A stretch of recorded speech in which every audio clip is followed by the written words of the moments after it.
Hi ನಮಸ್ಕಾರ, ಗೀತಾವಿ ಅಡುಗೆ ಮನೆಗೆ ನಿಮಗೆಲ್ಲರಿಗೂ ಸ್ವಾಗತ. ಇವತ್ತಿನ ರೆಸಿಪಿ ಹಸಿ ಬಟಾಣಿ ಮಸಾಲೆ ಯಾವ ರೀತಿ ಮಾಡೋದಂತ ಹೇಳಿ ತೋರಿಸ್ಕೊಡ್ತೀನಿ. ಫಸ್ಟ್ ಟೈಮ್ ನಾನು ವಿಡಿಯೋ ನೋಡ್ತಿದ್ರೆ ಪ್ಲೀಸ್ ಸಬ್ಸ್ಕ್ರೈಬ್ ಆಗಿ, ಪಕ್ಕದೊಳಗಿರೋ ಬೆಲ್ ಬಟನ್ನ ಕ್ಲಿಕ್ ಮಾಡಿ. ಬನ್ನಿ ನೋಡಿ, ಹಸಿ ಬಟಾಣಿ ಕರಿ ಮಾಡೋಣ. ನೋಡಿ, ಹಸಿ ಬಟಾಣಿ ತೆಗೆದದನ್ನ ಬಿಡಿಸಿ ನೀರೊಳಗೆ ಹಾಕಿ ಇಟ್ಕೊಂಡಿದ್ದೀನಿ. ಬನ್ನಿ ಗ್ಯಾಸ್ ಹತ್ರ ಹೋಗೋಣ. ಗ್ಯಾಸ್ ಹಚ್ಚಿ ಬಾಣಲಿ ಇಟ್ಟಿದ್ದೀನಿ. ಒಂದು 2 ಸ್ಪೂನ್ ಎಣ್ಣೆ ಹಾಕ್ಕೊಂಡೆ. ಒಂದೇ ಒಂದು ಚಕ್ಕೆ, ಒಂದು ದಪ್ಪ ಈರುಳ್ಳಿ ಚೆನ್ನಾಗಿ ಹುರ್ಕೊಳ್ಳೋಣ.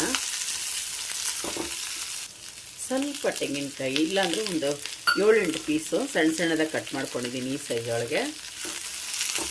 ನಿಮಗೆ ತೆಂಗಿನಕಾಯಿ ಬೇಡ ಅಂದರೆ ತೆಂಗಿನಕಾಯಿ ಬದಲು ನೀವು ಗೋಡಂಬಿ ಹಾಕ್ಕೊಬೋದು. ಇದು ಹಾಕೋದ್ರಿಂದ ಸಾರು ಥಿಕ್ನೆಸ್ ಬರ್ತೈತೆ. ನೋಡಿ, ಫ್ರೈ ಆದರೆ ಸಾಕು.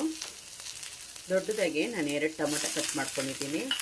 ಸ್ವಲ್ಪ ಕೊತ್ತಂಬರಿ ಸೊಪ್ಪು ಅದು ಹಾಕ್ಕೊಂಡು ಚೆನ್ನಾಗಿ ಫ್ರೈ ಮಾಡ್ಕೊಳ್ಳೋಣ. ಸ್ವಲ್ಪ ಉಪ್ಪು ಹಾಕ್ಕೊಳ್ಳೋಣ. ನೋಡಿ, ಇಷ್ಟ ಆಯಿತು, ಸಾಕು. ತಣ್ಣಗಾಗೋದ್ಮೇಲೆ ನುಣ್ಣಗೆ ರುಬ್ಕೊಂಬಿಡೋಣ. ಈಗ ಒಂದು ಬಾಣಲಿ ಇಟ್ಟು ಅದಕ್ಕೊಂದು 4-5 ಸ್ಪೂನ್ ಎಣ್ಣೆ ಹಾಕ್ಕೊಳ್ಳೋಣ. ಒಂದು ಅರ್ಧ ಸ್ಪೂನು ಸಾಸಿವೆ ಹಾಕ್ಕೊತೀನಿ. ಸ್ವಲ್ಪ ಜೀರಿಗೆ, ಸ್ವಲ್ಪ ಕರಿಬೇವು, ಒಂದು ಈರುಳ್ಳಿ ಕಟ್ ಮಾಡಿದ್ವಿ ಅದು ಹಾಕ್ಕೊತೀನಿ. ಚೆನ್ನಾಗೆ ಕೆಂಪು ಕಲರ್ ಆಗೋ ಗಂಟ ಫ್ರೈ ಮಾಡ್ಕೊಳ್ಳೋಣ. 2 ಹಸಿಮೆಣಸಿನ್ಕಾಯಿ ಕಟ್ ಮಾಡಿ ಹಾಕ್ಕೊತೀನಿ. ಒಂದು ಸ್ಪೂನಷ್ಟು ಶುಂಠಿ ಬೆಳ್ಳುಳ್ಳಿ ಪೇಸ್ಟ್ ಹಾಕ್ಕೊತೀನಿ. ಚೆನ್ನಾಗಿ ಹಸಿ ವಾಸನೆ ಹೋಗೋ ಗಂಟ ಮಿಕ್ಸ್ ಮಾಡೋಣ. ಅರಿಶಿನ ಒಂದು ಅರ್ಧ ಸ್ಪೂನು, ಅಚ್ಚ ಖಾರದ ಪುಡಿ ಒಂದು ಅರ್ಧ ಸ್ಪೂನ್, 1 ಸ್ಪೂನು ಧನಿಯಾ, ಗರಂ ಮಸಾಲ ಒಂದು ಅರ್ಧ ಸ್ಪೂನು. ಚೆನ್ನಾಗಿ ಮಿಕ್ಸ್ ಮಾಡೋಣ. ರುಬ್ಬಿಟ್ಟಿರೋ ಮಸಾಲೆ ಹಾಕ್ಕೊಳ್ಳೋಣ. ಚೆನ್ನಾಗಿ ಈ ಎಣ್ಣೆಯೊಳಗೆ ಫ್ರೈ ಮಾಡ್ಕೊಳ್ಳೋಣ. ಒಂದು 5 ನಿಮಿಷ. ಉಪ್ಪು ಹಾಕ್ಕೊಂಡ್ಬಿಡ್ತೀನಿ, ರುಚಿಗೆ ಎಷ್ಟು ಬೇಕಷ್ಟು.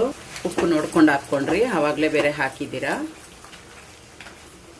ನಾನು ಹಾಕಿರೋದು ಆವಾಗಲೇ ಉಪ್ಪು ಸ್ವಲ್ಪ ಹಾಕಿದೆ. ಫ್ರೈ ಮಾಡುವಾಗ, ಈರುಳ್ಳಿ ಫ್ರೈ ಮಾಡುವಾಗ ಜಾರ್ ತೊಳೆದಿರೋದು ಒಂಚೂರು ನೀರು ಹಾಕ್ಕೊಂಡು ಕುದಿಯಕ್ಕೆ ಬಿಡೋಣ. ಸ್ವಲ್ಪ ಮಸಾಲೆ ಬೇಗಂಟ. ನೋಡಿ, ಈಗ ಚೆನ್ನಾಗಿ ಎಣ್ಣೆ ಬಿಟ್ಕೊಂಡಿದ್ದು. ಈಗ ಬಟಾಣಿ ಹಾಕ್ಕೊಂಡ್ಬಿಡೋಣ.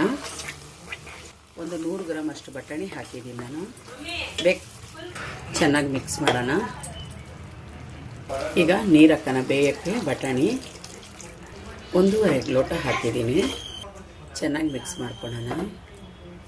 ಒಂದು 10 ನಿಮಿಷ ದೊಡ್ಡ ಉರಿಯೊಳಗೆ ಮುಚ್ಚಿಡೋಣ. ನೋಡಿ, ಚೆನ್ನಾಗಿ ತಿರುಗಿಸಿದ್ವಿ. ಸಾಕಿಷ್ಟ ಆದರೆ ಸ್ವಲ್ಪ ಕೊತ್ತಂಬರಿ ಉದುರಿಸ್ಕೊಳ್ಳೋಣ. ಒಂದು ಸತಿ ಮಿಕ್ಸ್ ಮಾಡಿ ಗ್ಯಾಸ್ ಆಫ್ ಮಾಡ್ತೀನಿ.